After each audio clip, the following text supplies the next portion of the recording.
My loving husband was diagnosed with terminal cancer, and to cope with the sorrow, I threw myself into my work. One day, a man claiming to be a lawyer approached me. "Your husband has submitted a request for $5 million in damages.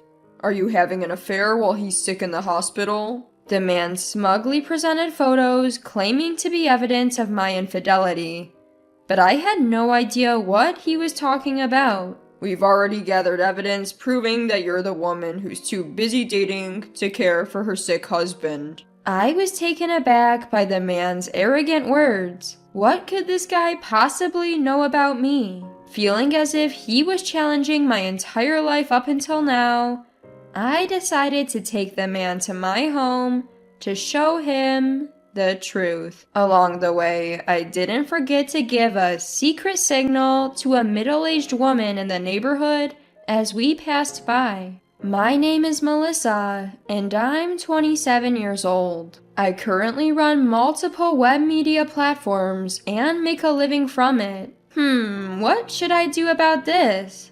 Sitting in my living room, I mutter to myself as I stare at the computer screen filled with text. "Melissa, let's take a break." My husband Kevin comes out of the kitchen and hands me a steaming cup of warm coffee. "Thank you."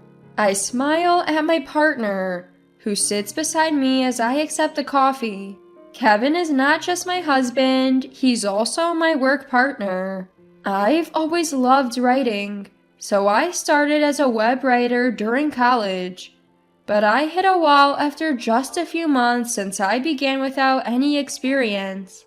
A friend told me, "I know someone else who's into web writing like you," and introduced me to a man. That man would later become my husband, Kevin.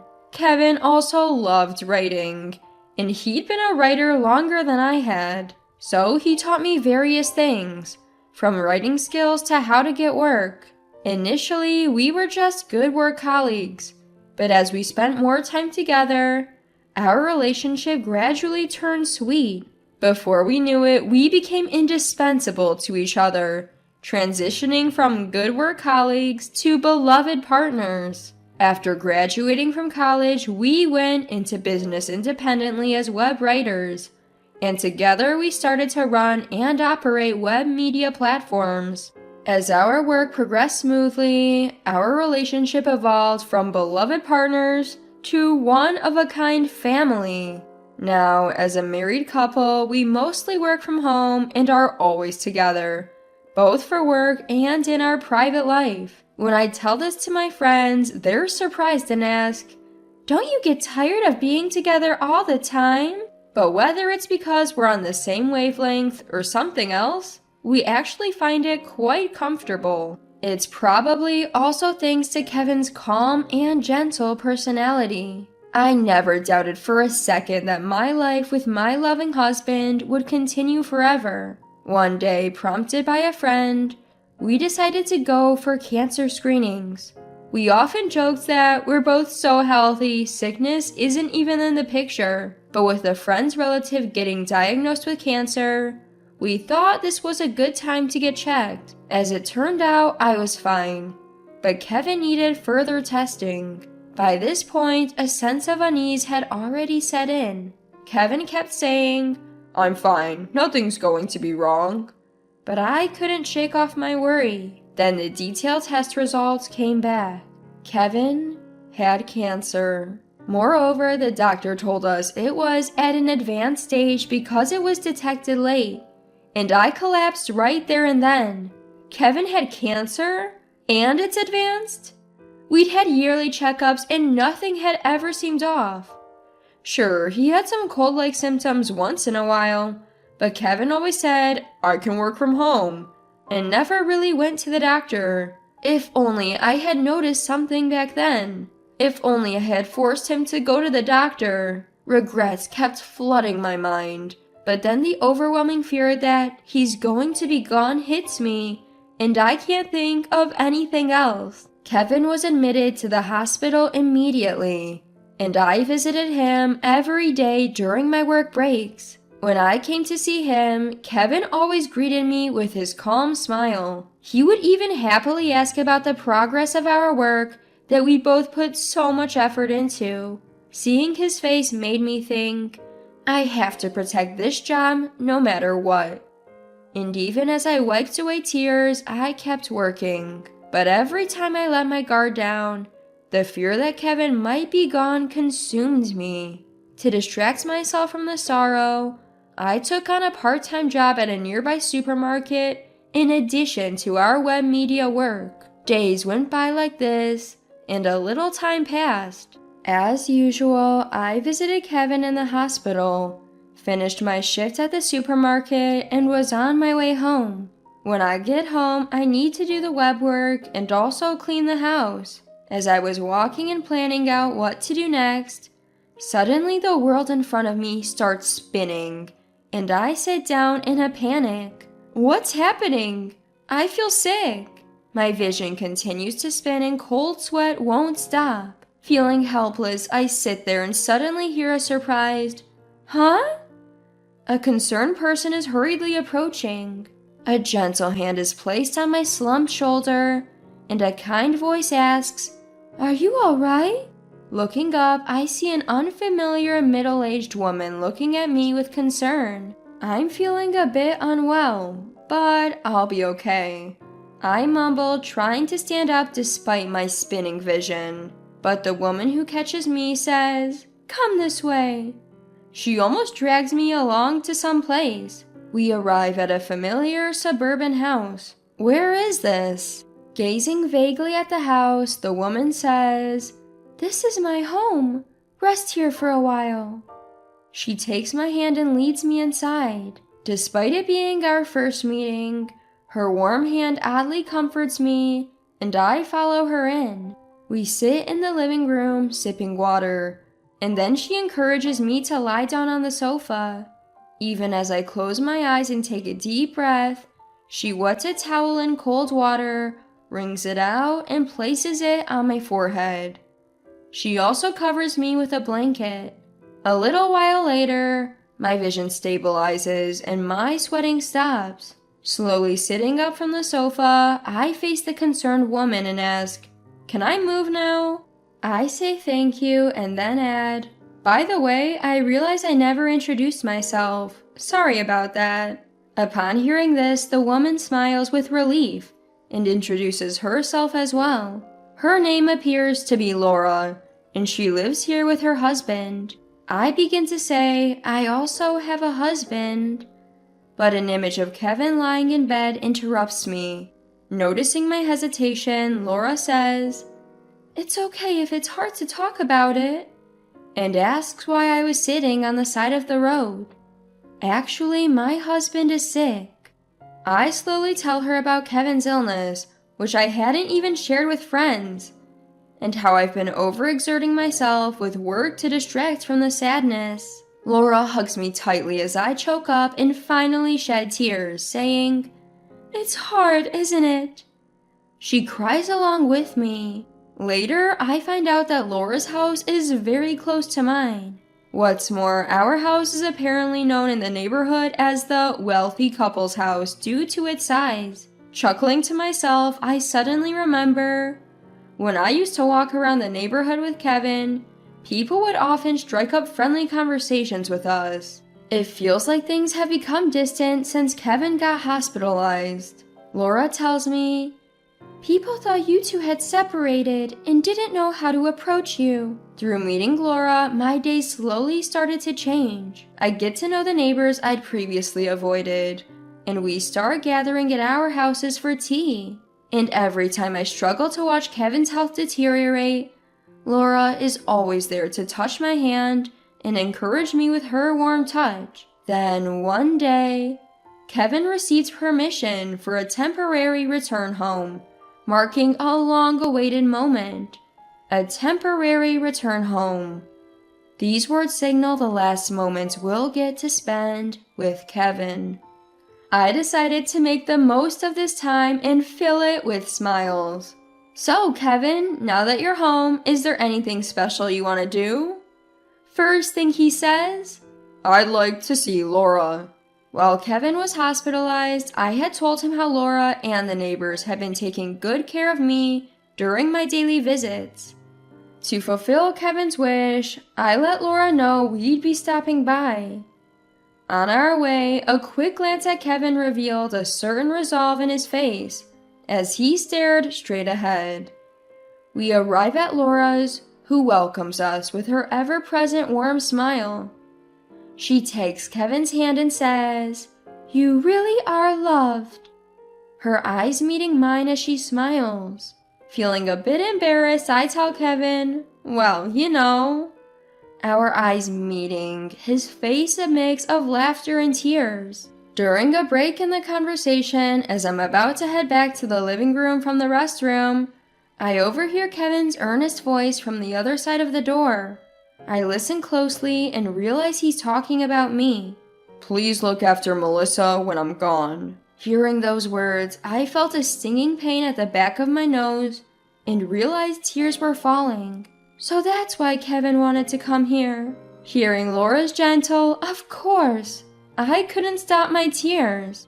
Not much later, my husband Kevin drew his last breath. While I was prepared for it, the sense of loss hit me harder than I had imagined. Laura and our neighbors kept encouraging me during my grief. After some time had passed, a renewed sense of purpose pushed me to resume my career. I even continued my part-time job at the supermarket thinking, I need to keep moving forward. And life went on, just like that for about 2 years.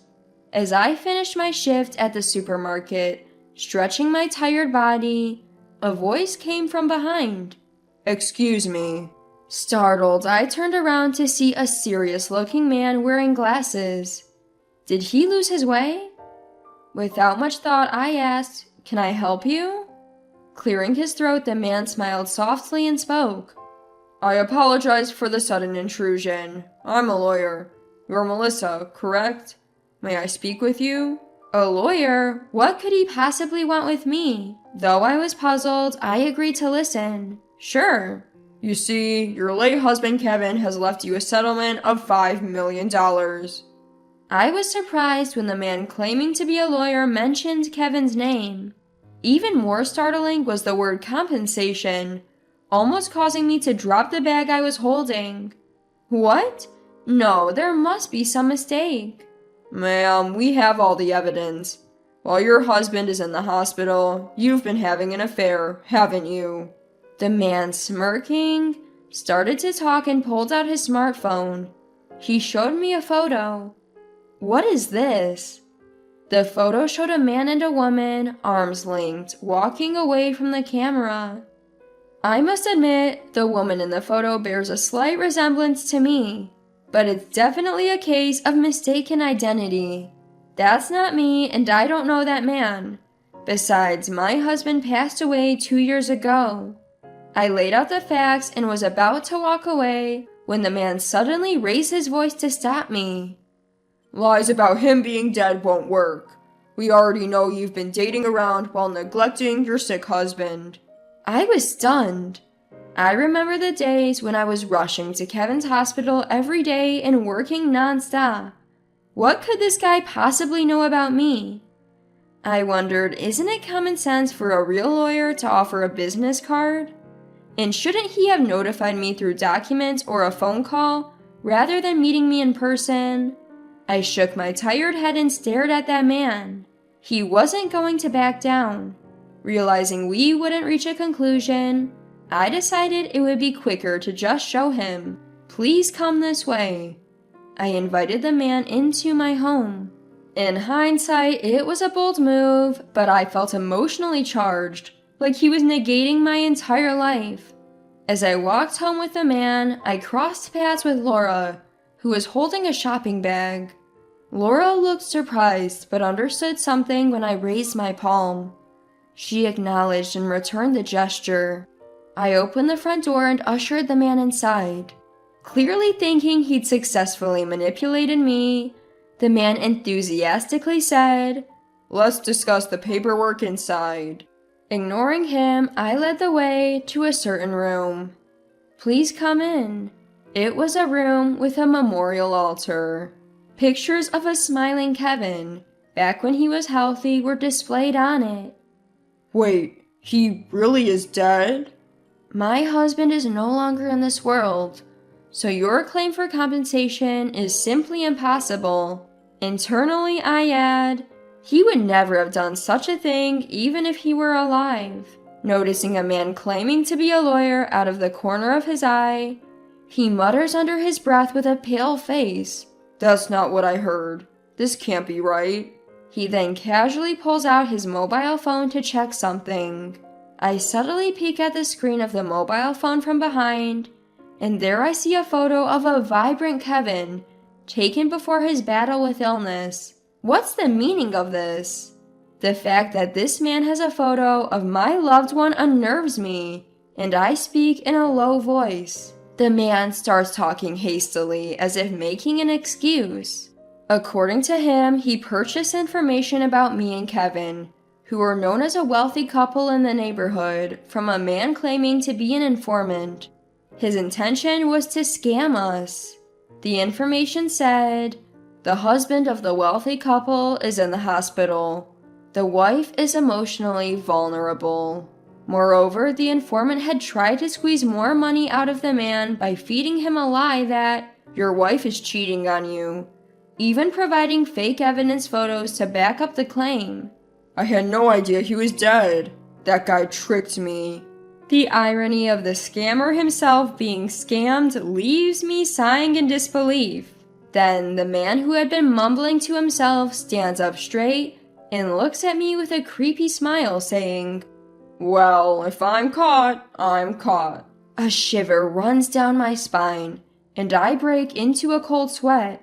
Just as the man takes a step toward me, the sound of hurried footsteps comes from the entrance, and a moment later, several officers burst in shouting, "Police!" The tension I'd been unconsciously holding releases, and I collapsed on the spot. Thank God they made it in time.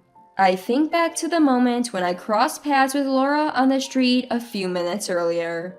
In reality, the hand I'd raised to Laura wasn't just a simple greeting. After Kevin's death, Laura taught me the SOS hand signal, simply a raised palm with a clenched thumb saying, "Even without words, you can say, 'Help me.'" Betting that the signal would get through, I used it. Probably understanding my SOS, Laura must have called the police. Staring at Kevin's photo on the altar, I silently apologize in my heart. I'm sorry for putting you in harm's way. In the photo, Kevin seems to be smiling as if to say, "It can't be helped." The arrested man, upon questioning, turns out to have committed multiple frauds before and will likely serve a fairly long prison sentence. I also heard that the notorious informant has been caught. A few days later, when I visited Laura's place with a thank you gift, she scolded me. "You shouldn't let a suspicious man into your house."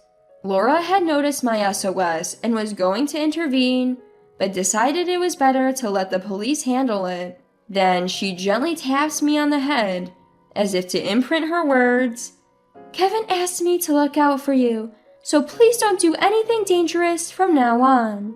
At those words, tears well up in my eyes. Ever since then, I've been living happy days, helped by Laura and the folks in the neighborhood. Today, I put my hands together in front of the photo of Kevin on the altar. Even in a world without you, there are plenty of people who help me. You can rest easy, I whisper to myself. When I gently open my eyes, there's a comforting smile that seems to watch over me. Smiling back, I say, "All right, let's get to work today," and stand up with enthusiasm.